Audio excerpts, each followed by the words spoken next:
So our last video was on the membrane and what it's made of. It was about how membrane structure provides for permeability. Now we're going to talk about two different types of transport across the membrane. One of those we've already taken a look at, that's passive transport. There's two different types of passive transport. There's simple diffusion and facilitated diffusion. Remember, we said that simple diffusion is going to happen when small nonpolar particles travel all the way through the membrane. It's very simple because they don't need any help. Meanwhile, facilitated diffusion is going to involve proteins that provide a pathway for larger molecules or for polar molecules to travel all the way across the phospholipid bilayer. We're going to go over osmosis in three different situations in which water diffuses across a membrane. This osmosis is about the diffusion of water. We're also going to briefly touch on how glucose travels through a membrane using facilitated diffusion. These are both passive, and that means that they do not need energy. We're going to talk about active transport, which does require energy. There's two different types. We're going to talk about co-transport and a type of transport using transport proteins and ATP. We're going to highlight the sodium-potassium pump. That's one of the most famous examples. Heck yeah, it's definitely going to be on the test. I want to re-emphasize that in passive transport, no matter what happens, you do not need energy. Active transport, you do need some kind of energy. Now, sometimes that energy is ATP. That's adenosine triphosphate. There are some situations where the energy you need does not come from adenosine triphosphate. It comes from the concentration gradient of another molecule. We're going to get there. Passive transport happens in two forms. It could be simple diffusion or facilitated diffusion. Now let's clear something up.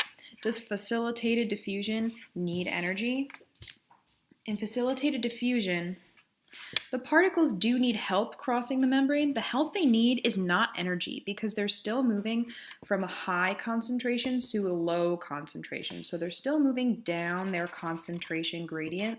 That's why they're not going to need energy. The help that they need is safe passage through the scary hydrophobic middle of the membrane. That's why they need a protein channel to travel through. It's the protein channel that facilitates in facilitated diffusion.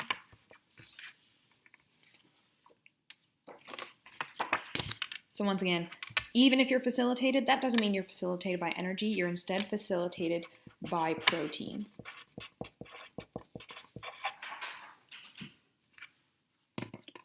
Now that we know two types of diffusion, two types of transport without energy, let's talk about the diffusion of water specifically. So the diffusion of water is always going to be called osmosis. This is going to be the U-tube experiment. U-tube, not like the videos YouTube like, hey guys, this is a tube and it's shaped like a U. This is a type of passive transport because it does not require energy. It's going to happen through this semi-permeable membrane, and this membrane only lets water through. So let's set up our two sides. Let's say they start with an even volume of water, but an uneven concentration. What does that mean? Let's say on this side, there's a really high concentration of solute. Those are the particles inside of the water. Now on this end of the membrane, I'm going to put fewer molecules of solute.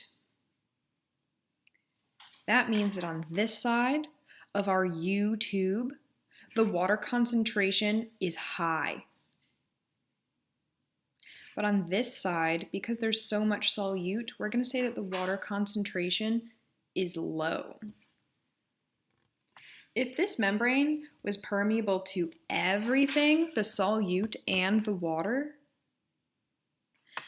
after diffusion occurred, it would just look like these dots had evened out. But remember, we're going to give our membrane a special quality. This membrane is only permeable to water, so only osmosis can take place, no other type of diffusion. Only water can move. So water is going to move down its concentration gradient, so it's going to go from high to low concentration, and that means that by the time that you reach equilibrium, both sides are going to have the same concentration, the same ratio of solvent, water, to solute. But you'll notice that the different sides of the tube have different volumes of water at the end.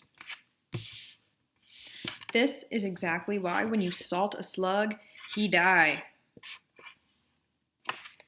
Let's talk about what happens to his cells when you pour salt on him. How is the slug like this U-tube? Where has it gone? Here's our card. We've talked about these words before. Now we're going to talk about them one more time. We have hypertonic. This is a condition. Isotonic. And hypotonic. These describe the relationships between two solutions. Right now we're going to talk about blood cells. These are cells in us, and they're going to act a lot like the cells in that salted slug, or like the two different sides of the U-tube.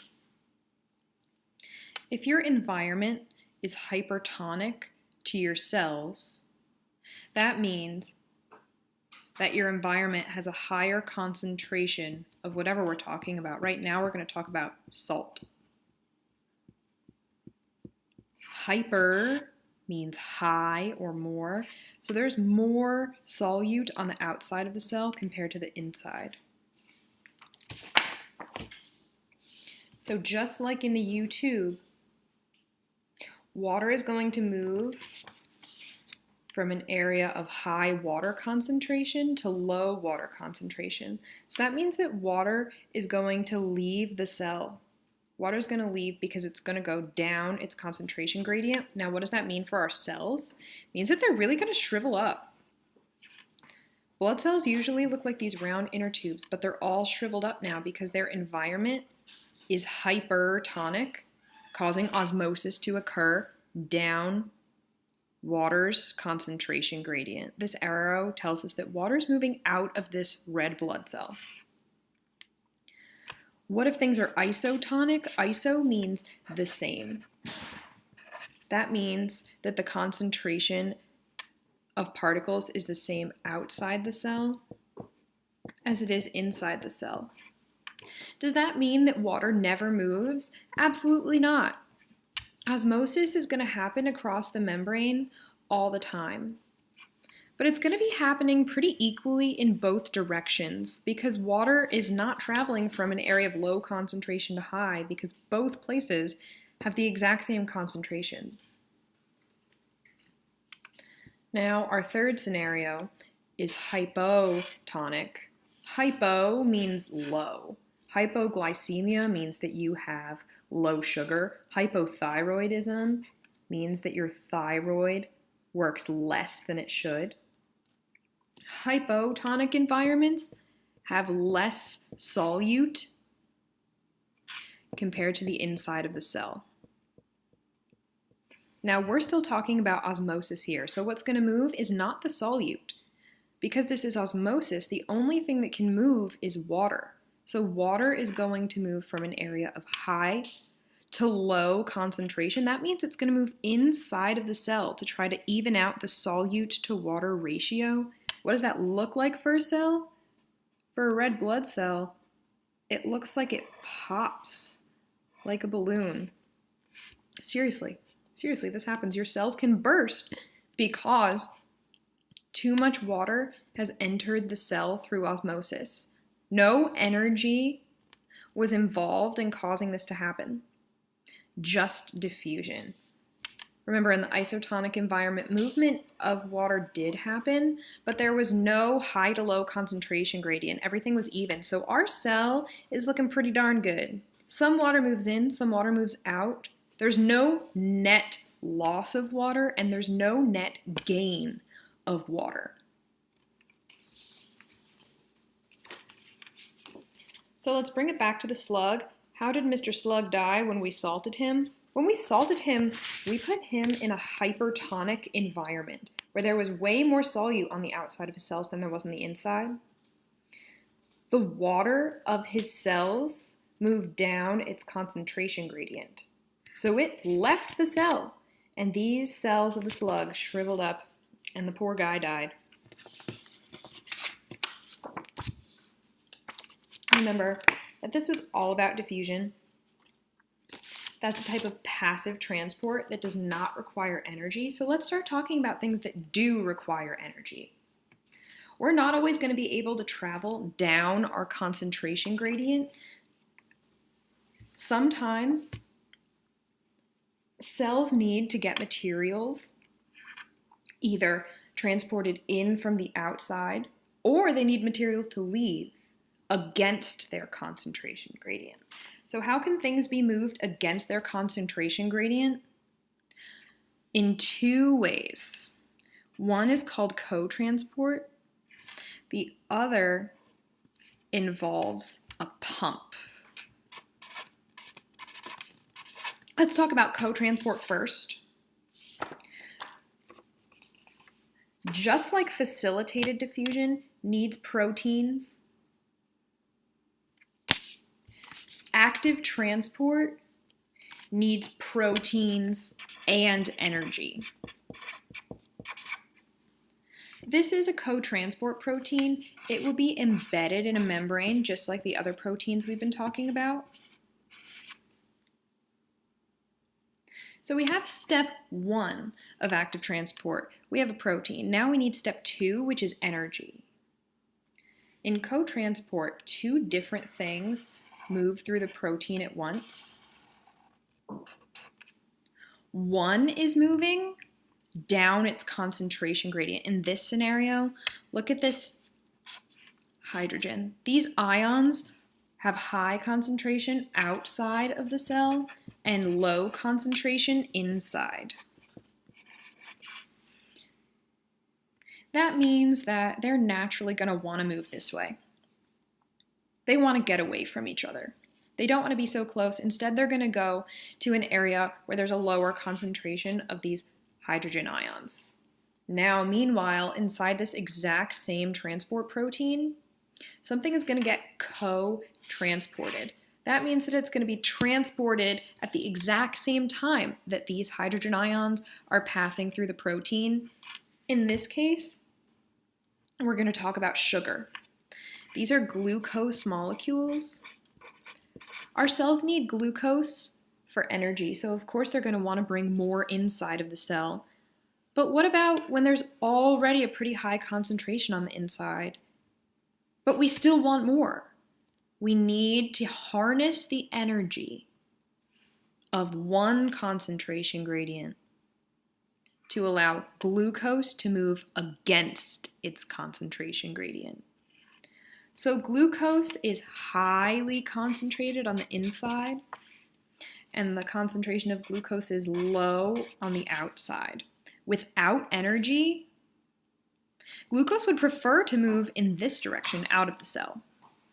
But with the use of this co-transport protein, we can harness the energy of hydrogen, which is already moving inside of the cell along its gradient.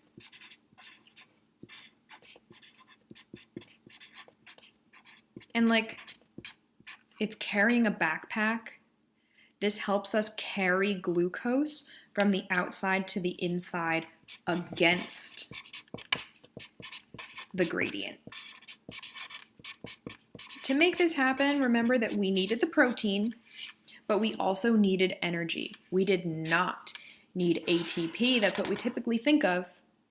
Instead, our energy came from the concentration gradient of a different particle than what was being transported.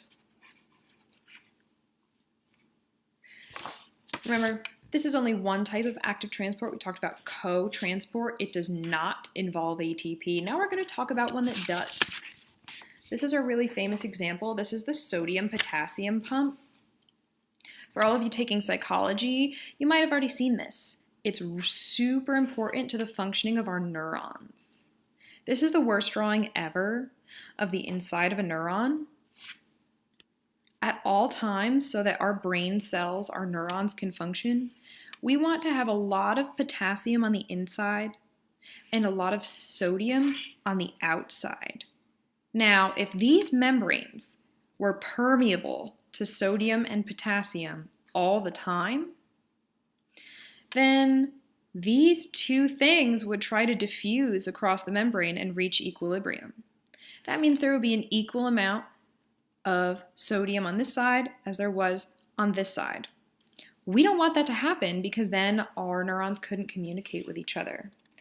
These are the constant conditions that we need for our brain cells to talk to each other. So how do we keep these conditions when these ions would much rather just leave the cell when they get the chance and even out this concentration gradient?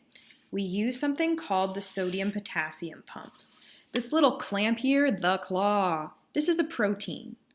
Because remember, for active transport, we always need a protein and energy. This protein is embedded in the membrane.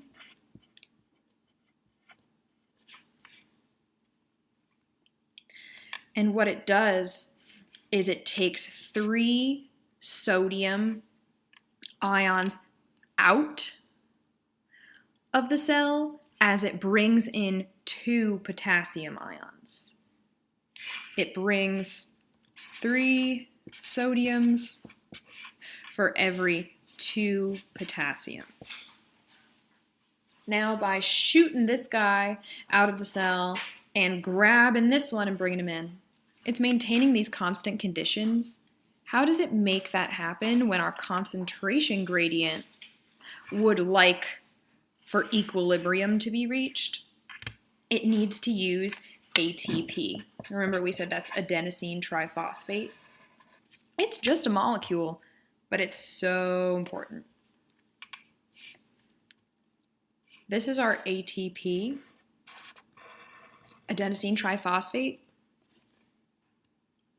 and it's going to bond to our protein as sodium enters. So sodium is loading up into these little slots and it's getting ready to be transported out. The only way that this clamp can change from looking like this to turning around, switching its conformation to open in the other direction, is through the use of this ATP. So this ATP needs to bond to a particular site, and then it breaks off. So this is a phosphate, and here we have ADP. He's been amputated. It's adenosine diphosphate because it only has 2 phosphates, because the sodium-potassium pump stole one because it needed to use it. Now, we loaded 3 ions of sodium into the pump, and then we changed the way it was oriented using ATP so that now the inside of the cell is closed, but the way out of the cell is open. So even though the concentration of sodium outside the cell is really high, this sodium can't get back in. So it does go outside of the cell. It's traveling against its concentration gradient. So this is one conformational change that's caused sodium to move out. So how do we get potassium in? Well, while we're open to the outside of the cell, we need to snag some potassium, and our clamp is only open to the outside. So there's going to be some potassium inside of this pump. When it's open to the outside, it's still bonded to the phosphate, Well, now we want to close it to the outside and open it in the opposite direction so it can shoot out these potassiums to the inside of the cell. That means that the phosphate needs to leave. So when this phosphate leaves the pump, it returns to its original shape, its original conformation. So it's again open to the inside of the cell, and that means that these two potassiums go inside. So all that happened here was we used ATP as energy to change the shape of a protein in a way that allowed both sodium and potassium to move against the concentration gradient.